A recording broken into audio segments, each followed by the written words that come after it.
A person standing on a bank of a river observe the angle of elevation of the top of the tree, ठीक है, top of the tree standing on opposite bank is 60 degree, opposite bank में खड़ा है, opposite में खड़ा है। When he moves 50 metre away from the bank, मतलब bank of the river दूर जा रहा है, he finds the angle of elevation change. हाँ ऑब्वियसली जब वो दूर जाएगा तो एंगल ऑफ एलिवेशन तो चेंज होने वाला है। हाँ calculate the width of the river as well as height of the tree. चलिए डायग्राम पर अब यहाँ पे देखिए दो बैंक है, मतलब दो लैंड्स है, जमीन है, यहाँ पे एक जमीन है, यहाँ पे भी जमीन है, बीच में वाटर है।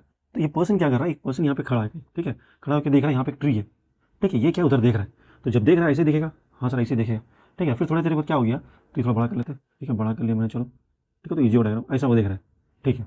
जब देख रहा है उसके बाद क्या हो गया, थोड़ा देरी हो फिर तो पीछे चल गया, जब पीछे चल गया फिर से यहाँ देख रहा है, अब क्या, अब ऐसा दिखेगा, हाँ सर ऐसा दिखेगा। तो इस केस में दो एंगल ऑफ एलिवेशन, यहाँ एक तो बन रहा है, यहाँ एक तो बन रहा है, ठीक है। अब देखिए यहाँ पे 60 बोल रहा है, 30 बोल रहा है। अभी छोटा चीज़ बताऊंगा, ये जो डिस्टेंस है इसके बीच में और इसके बीच में, और ये जो डिस्टेंस है किसका कम है सर, इसका कम है, उसको एंगल भी कम होगा।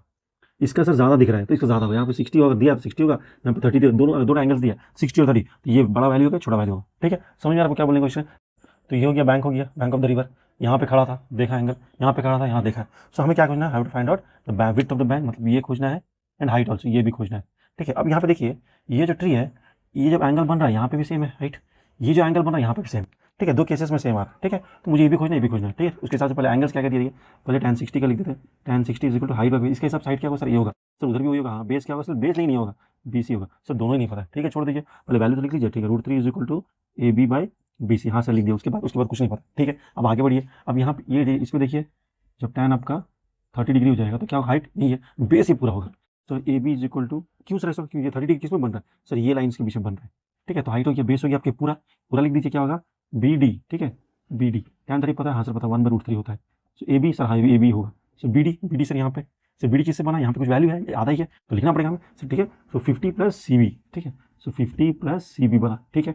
आप क्रॉस मल्टीप्लाई कर दीजिए, क्रॉस मल्टीप्लाई करने से क्या हो जाएगा sir, 50 + CB is equal to √3, मैंने कर दिया। अब यहाँ तक अटक गया था मैंने, उसके बाद देखिए कुछ नहीं, क्रॉस मल्टीप्लाई कर दीजिएगा सर, कर दिया मैंने, ठीक है। सो BC क्या हो जाएगा सर, ये इस तरफ चल जाएगा, चलिए ठीक है। अब यहाँ पे देखिएगा, यहाँ तक आ गया, BC का वैल्यू मुझे आ गया, BC मतलब ये रहा, तो यहाँ पे BC था, तो इसको यूज़ करके अभी सब्स्टिट्यूट करना, देखिए लिख दिया मैंने, ठीक है, एज इट इज नीचे वाला लिख दिया, सब्स्टिट्यूट कर दिया BC के बदले पूरा को, हाँ से ऊपर का एज इट इज, अब क्रॉस मल्टीप्लाई कर दिया मैंने, कर दिया, सॉल्व कर दिया, बस √3 का वैल्यू 1.7 प्लेस कर दिया। सो AB इसको 43.3 मीटर आई।